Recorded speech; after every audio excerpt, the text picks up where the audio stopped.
Imagine waking up one morning to find out the love of your life has married your worst enemy.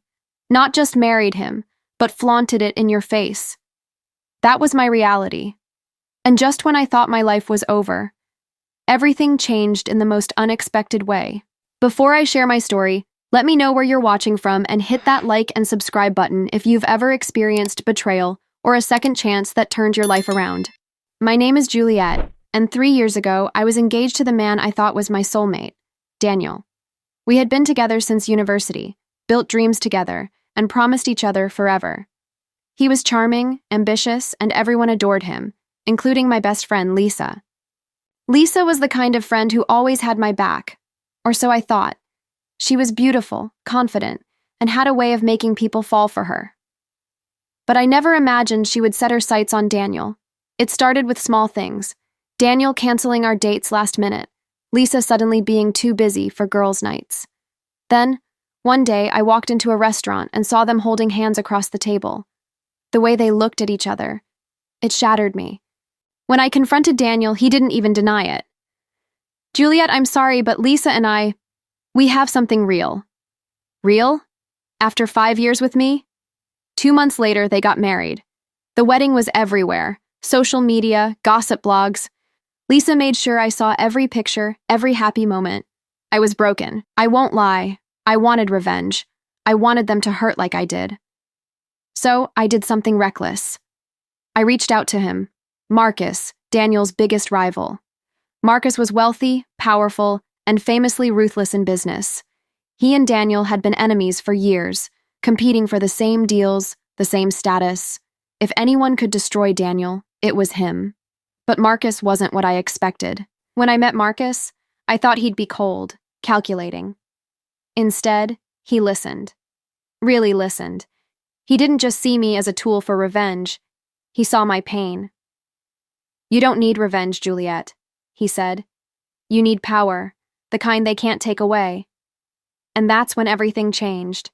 Marcus offered me a job at his company, not out of pity, because he believed in me. Slowly, I rebuilt myself. I became stronger, smarter, and the more I thrived, the more I realized I didn't need revenge. But fate had other plans. 1 year later, Daniel's business started crumbling.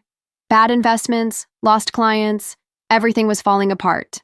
And Lisa, she filed for divorce. I should have been happy. But instead, I felt nothing. Then Daniel showed up at my doorstep. "Juliet, I made a mistake," he begged. "Lisa was never you.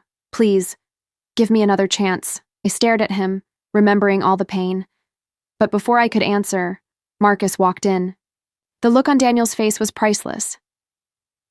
"You're with him?" Daniel whispered. Marcus smirked. "Not everything is about you, Daniel. But here's the thing. Marcus and I weren't together. At least, not yet. Daniel wasn't done. He started spreading rumors that I was using Marcus, that I was still in love with him. He even tried to sabotage my career. That's when Marcus made his move. He called a press conference. Everyone expected a business announcement. Instead, he looked straight into the cameras and said, "Juliet isn't just my colleague. She's the woman I love. And if anyone tries to hurt her again, they'll answer to me." The media went wild. Daniel was exposed as a liar. And Lisa? She vanished from the spotlight. I thought my story was over. I had my power, my pride, and maybe even love. But then, I got a call from Lisa. "Juliet, we need to talk," she said, her voice trembling.